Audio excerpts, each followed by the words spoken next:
The yard smelled of oil and rust and old rainwater. Piles of broken metal sat like tired animals under the open sky. In the middle of it all stood an old car with faded paint and dents on every side. Most people called it junk.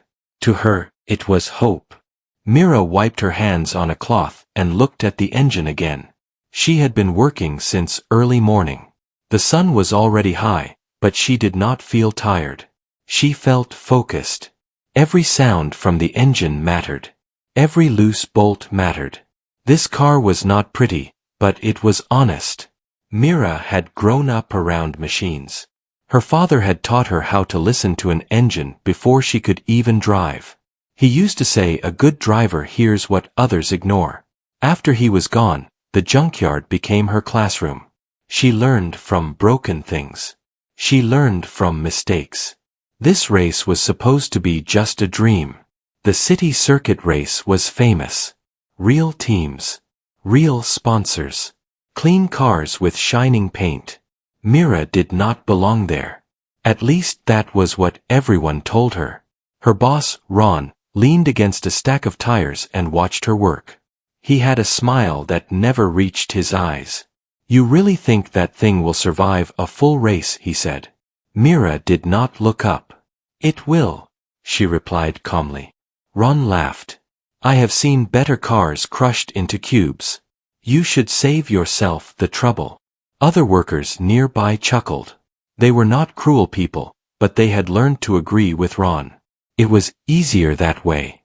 Mira tightened a bolt and finally stood up. "I am not asking anyone to believe," she said.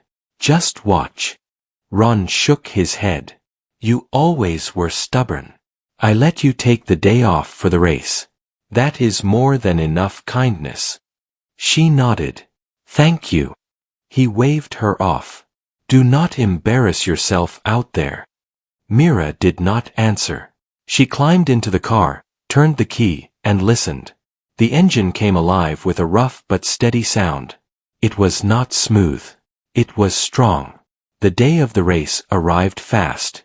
The track was loud and crowded. Colorful banners waved above the stands. Cameras moved everywhere. Drivers walked around in matching suits, talking to teams and reporters.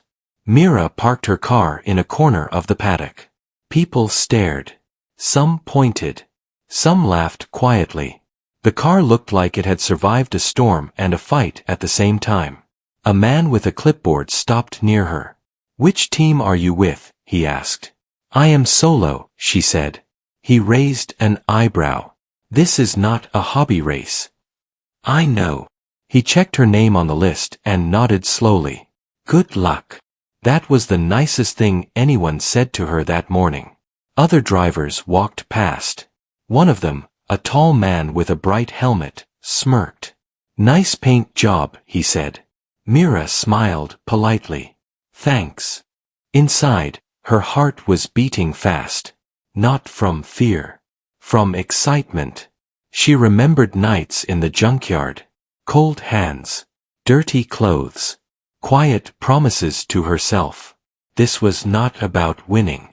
This was about proving something. When the race began, the noise was overwhelming. Engines roared like thunder. Mira took a deep breath and focused on the track ahead. The lights went out.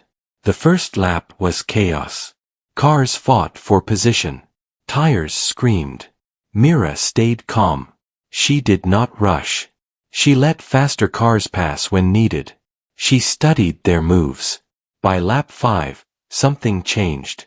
Her car felt alive. It responded to her touch. She took corners smoothly. One by one, she passed cars that had underestimated her. The crowd began to notice. Commentators checked their screens again. "Who is that driver in the old gray car?" one of them asked.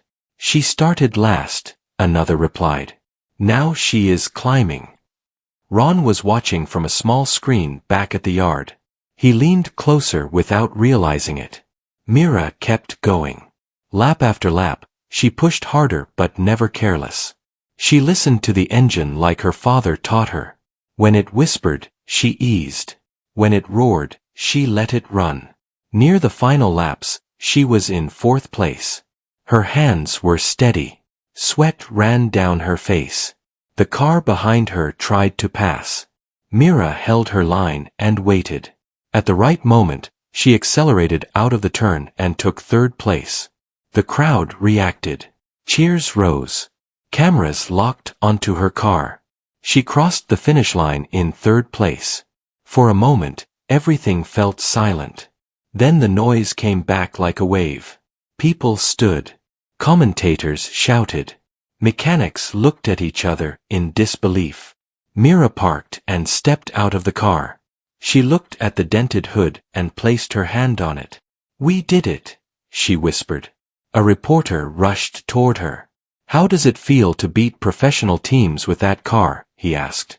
Mira smiled. "It feels honest." Another reporter asked, "Who built it for you?" "I did." That answer traveled fast.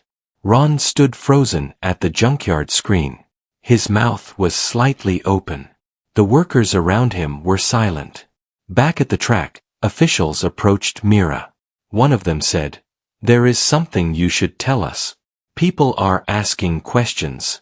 Mira nodded. She had expected this moment.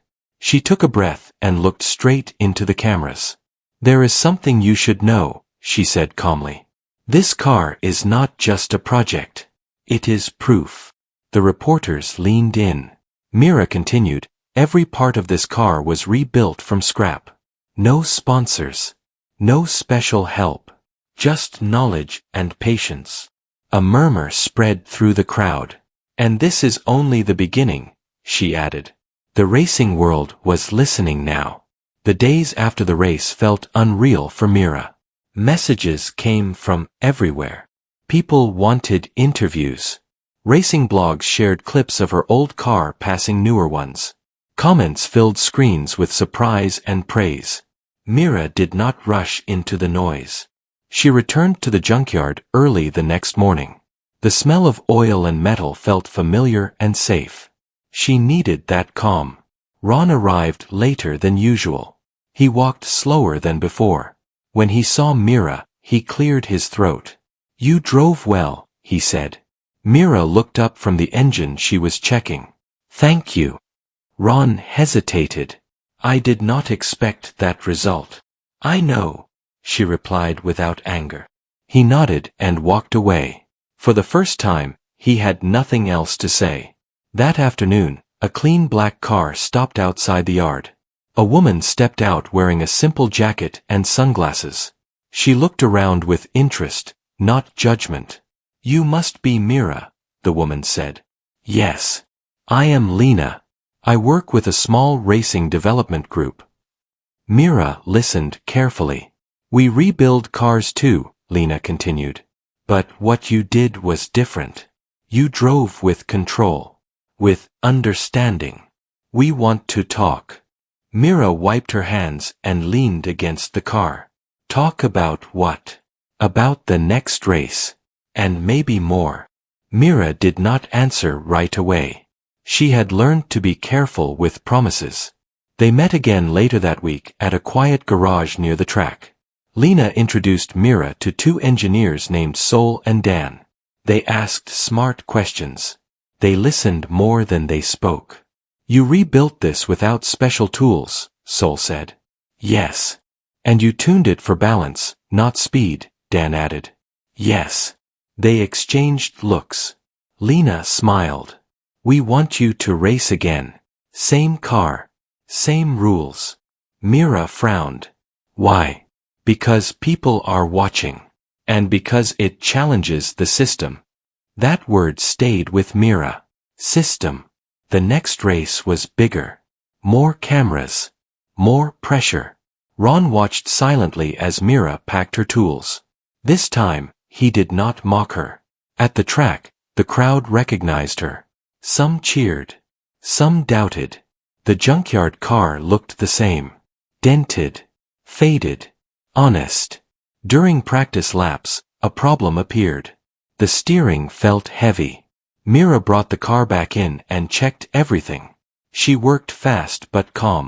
A driver nearby watched her. His name was Cole. He had finished high in many races. "You do your own repairs," he said. "Yes." He nodded with respect. "That is rare." Before the race began, reporters asked harder questions. "Are you trying to make a statement against big teams?" Mira answered carefully. "I am showing what skill and effort can do." "Do you think you can win?" "I think I can drive." The race began smoother than the last one. Mira started in the middle this time. She stayed patient. She remembered every corner, every sound. Midway through the race, rain started falling. Drivers struggled. Tires slipped. Teams panicked. Mira adjusted her pace. She had learned on wet ground in the junkyard. She trusted her hands. One by one, cars slid wide. Mira passed them cleanly. The crowd gasped again. By the final laps, she was second. Her engine vibrated differently. She listened. It was tired but willing. She did not push too hard. She crossed the finish line in second place. The reaction was even louder than before. After the race, officials inspected her car closely. They found nothing wrong. Everything followed the rules. At the press area, Lena stood beside Mira. "You are changing minds," Lena said quietly. Mira looked at the cameras. "I am not trying to." That night, an article went viral. It talked about Mira past, about the junkyard, about her father teaching her to listen. Ron read it alone in his office. He stared at the screen for a long time. The next morning, he approached Mira again. "I was wrong," he said. Mira paused. "About what?" "About you. About that car." She nodded. "I know." Ron sighed. "If you need time off for races, you can have it." "Thank you." As weeks passed, offers came in. Sponsors, teams, media deals. Mira turned most of them down. She wanted control. She wanted truth. Lena understood. "There is one more race," she said one evening. "The biggest one yet." Mira looked at her. "And after that?" Lena smiled. "That is where the real conversation begins." Mira returned to the junkyard once more before the race. She worked late into the night. Alone. Focused. She touched the hood of the car and whispered, "One more." The racing world waited. The final race arrived with more weight than all the others combined. The track was packed. Stands were full from early morning. News vans lined the road outside. Everyone wanted to see what Mira would do next. She arrived quietly before sunrise. The air was cool. The track was empty and calm. She stood beside her car and breathed slowly. This moment felt different. Not louder. Deeper. Lena met her near the garage. "This race decides a lot," she said. Mira nodded. "I know." Engineers checked rules and timing. Officials walked past more often than before. Mira felt their eyes. She did not feel fear. She felt responsibility. Ron was there too. He stood behind the fence, hands in pockets. When Mira saw him, she walked over. "I will be late today," she said. Ron gave a small smile. "Take your time." That simple answer meant more than any apology. Drivers gathered near the starting area. Some nodded at Mira with respect. Others avoided her eyes. Cole stepped closer. "You changed the way people look at racing," he said. Mira shook her head. "I just drove." "That is the point," he replied. The race began under clear skies. Engines roared. The sound vibrated through the ground. Mira started strong but careful. She stayed near the front. The car felt heavy but steady. Every lap tested focus. By the middle of the race, she was in third place again. The crowd reacted with every move she made. Cameras followed her closely. Then the problem came. A sharp vibration ran through the car. Mira felt it through the steering wheel. Something was wrong. She listened. The sound was uneven. Not dangerous yet, but close. She had a choice. Push harder and risk everything, or slow down and lose positions. Mira remembered the junkyard. Broken engines. Patience. Listening. She eased her speed slightly. Other cars passed her. The crowd murmured. Commentators questioned her decision. Is she losing confidence? One asked. Mira stayed calm. She adjusted her line. She shifted weight gently. The vibration softened. 2 laps later, a car ahead of her broke down. Another slid wide in a corner. Mira moved up again. Now she was 4th. Then 3rd. Her engine held. It was tired but alive. The final laps approached. The leader pushed hard. 2nd place followed close behind. Mira watched them. She knew she could not chase blindly. She waited for mistakes. Near the last corner, the 2nd place car lost grip for a moment. Mira reacted instantly. She passed cleanly. Now she was 2nd. The leader crossed the finish line first. Mira followed seconds later. 2nd place. The crowd exploded with sound. Some cheered louder than before. Others stood in shock. Mira parked the car and closed her eyes for a moment. She felt relief, pride, gratitude. Reporters surrounded her immediately. You could have pushed harder, one said. Why did you slow down earlier? Mira looked straight ahead. Because finishing matters more than proving something fast. Another reporter asked, what will you do now? Mira took a breath. This was the moment. The bombshell everyone expected. I will not sign with a big team, she said. The noise dropped. I will start my own program, she continued. To train drivers and builders who are ignored. Using simple tools. Real learning. People stared. Lena smiled beside her. I will show that racing is not just money and shine, Mira said. It is understanding. It is care. The statement spread fast. Headlines changed tone. Not about shock anymore. About respect. Ron watched from afar. He felt something shift inside him. Days later, the junkyard changed. New people visited. Young drivers. Curious builders. They asked questions. Mira answered. The old car stayed right where it was. Dents and all. Mira stood one evening as the sun set behind piles of metal. She rested her hand on the hood. Her journey had started there. And in a way, it was starting again. The racing world had been shaken. Not by noise. By truth. The weeks after the final race did not slow down. They became heavier and fuller at the same time. Mira felt it every morning when she unlocked the junkyard gate. The place looked the same, but the air around it felt different. People now saw possibility instead of scrap. Young drivers began to arrive first. They came with nervous smiles and borrowed helmets. Some had never touched an engine before. Others had tried and failed elsewhere. Mira welcomed them all the same way. She asked them to listen before they touched anything. Every machine speaks, she told them. You just have to be quiet enough to hear it. Ron watched these changes from a distance. At first, he stayed out of the way. Then one afternoon, he stepped forward and helped move a stack of old parts so the group could work together. Mira noticed but said nothing. She understood that change took time. Lena returned often. She helped organize small events and safe practice days. They did not look like normal races. No big banners. No loud music. Just people learning and sharing knowledge. One evening, Lena sat with Mira on a worn bench near the old car. You know this is spreading, Lena said. People from other cities are asking about this place. Mira nodded. That is good.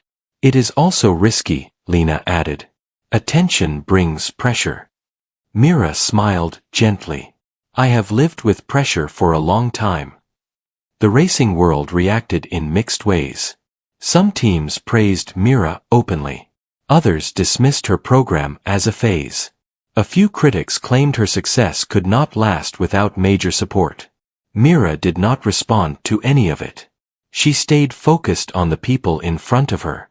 One day, Cole arrived without cameras. He walked slowly through the yard and studied the cars. I wanted to see it myself, he said. Mira handed him a wrench. Then help. He laughed and accepted. As the months passed, the program grew. Mira named it Ground Line. Not for speed or glory. For connection to the basics. The old junkyard car became a symbol. It was never fixed to look new. Mira refused. Its story is in its shape, she said. A new race season approached. Reporters wondered if Mira would return to compete. Questions followed her everywhere. Finally, during a small community event, someone asked directly, "Will you race again?" Mira thought for a moment. Yes, she said. But not to win titles. To remind people why racing matters. The announcement traveled fast. This time, when she arrived at the track, she was not alone. Several drivers from Ground Line stood with her. Their cars were simple. Their confidence was real. The race was not about podiums. It was about presence.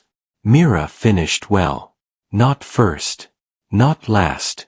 Exactly where she needed to be. After the race, she gathered the group together. You all did well, she said. Not because of position. Because you finished with care. The crowd applauded.